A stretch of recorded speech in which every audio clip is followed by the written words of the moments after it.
independiente va a hacer uso de la palabra.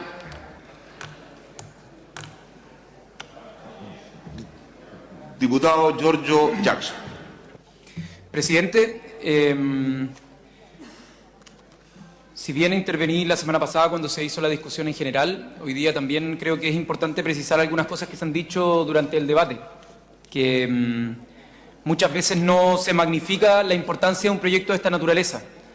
Estamos hablando de un proyecto que pretende, en honor a, y lo digo en honor a todos quienes han luchado desde el minuto en que se instaló la municipalización, que generó una deuda histórica para los profesores, que generó la precarización de la gestión de la educación pública en la mayoría, la gran abrumadora mayoría de las comunas de nuestro país, por lo tanto en los niños, que significó por tanto la precarización en términos de escala, en términos de la cantidad de niños que abordaba la educación pública y la consiguiente irrupción de los colegios particulares subvencionados en un juego de suma cero como es el de la subvención escolar, donde el que compite y se lleva la matrícula del estudiante haciendo los esfuerzos que sea, va generando mayores condiciones para poder entregarle calidad a los estudiantes, si es que no lo extrae por vía de las utilidades.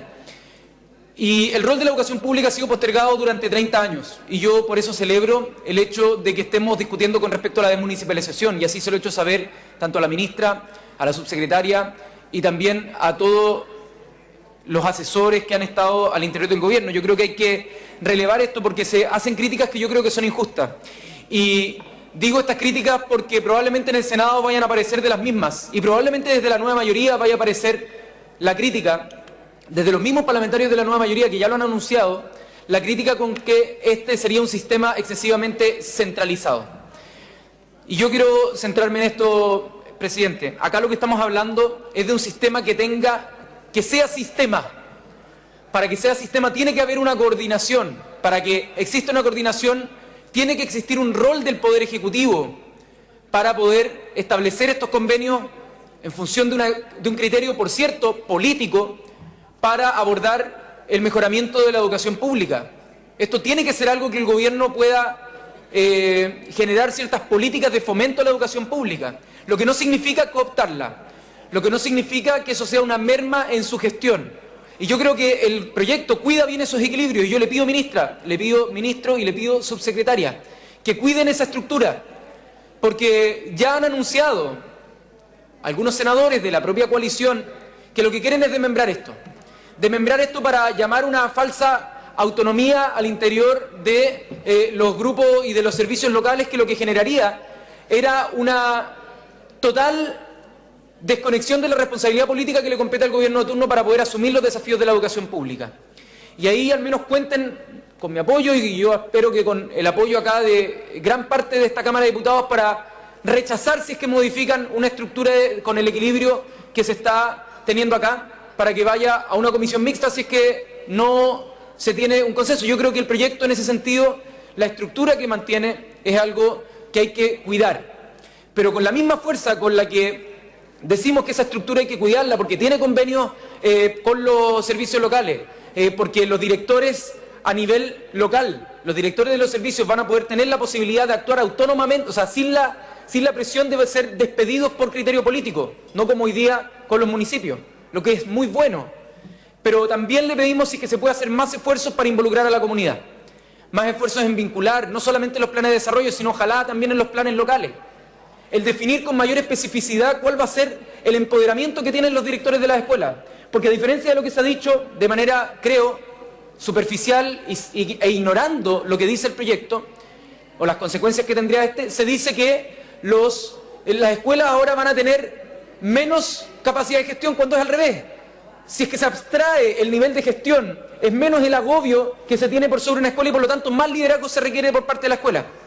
Pero eso va a requerir también de ciertos apoyos, y el proyecto que establece las condiciones para una carrera directiva que se compromete es sumamente importante para eso. Y repito, ministra, voy a ser condescendiente con ese lado del proyecto, porque me parece que es bueno, que es buena la forma de la desmunicipalización que se genera, a pesar de que yo aumentaría, por ejemplo, los espacios de participación de la comunidad.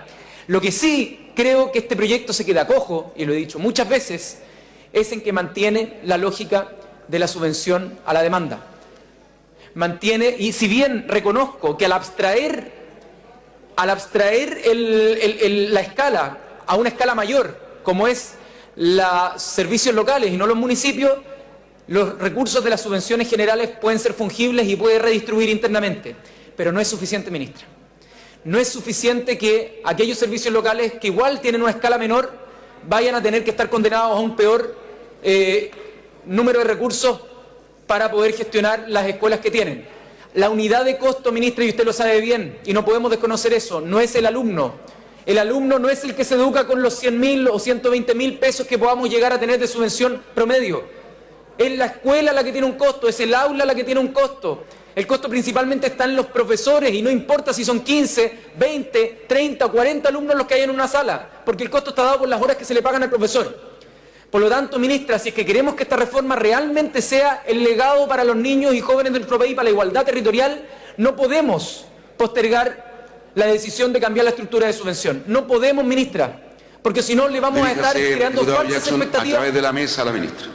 A través de la mesa. Le vamos a estar creando falsas expectativas de un proyecto que, si bien desmunicipaliza bien, no tiene los recursos en todos los territorios de la misma manera. Lo hemos pedido, lo hemos analizado, le hemos mostrado propuestas. Ministra, pusimos una indicación que yo le pido a todos los parlamentarios que nos ayuden a presionar, porque acá se necesita presión. Y el rol de los parlamentarios no es solamente legislar, sino también hacer que las cosas sean posibles. Nosotros no queremos acá bypasearnos ni la Constitución, ni las normas. Lo que queremos es que el gobierno actúe. Y para que el gobierno actúe queremos presionar. Y por eso queremos pedir el apoyo a la admisibilidad de la indicación para que el gobierno presente modificaciones a la ley de subvenciones. Porque si no, esta reforma, ministra, que yo creo que está tan bien orientada y bien motivada para desmunicipalizar, se va a quedar coja y no va a tener los resultados que se esperan. Y vamos a tener un declive de la educación pública, se van a seguir fusionando colegios porque el per cápita no alcanza. Van a seguir teniendo déficit las escuelas.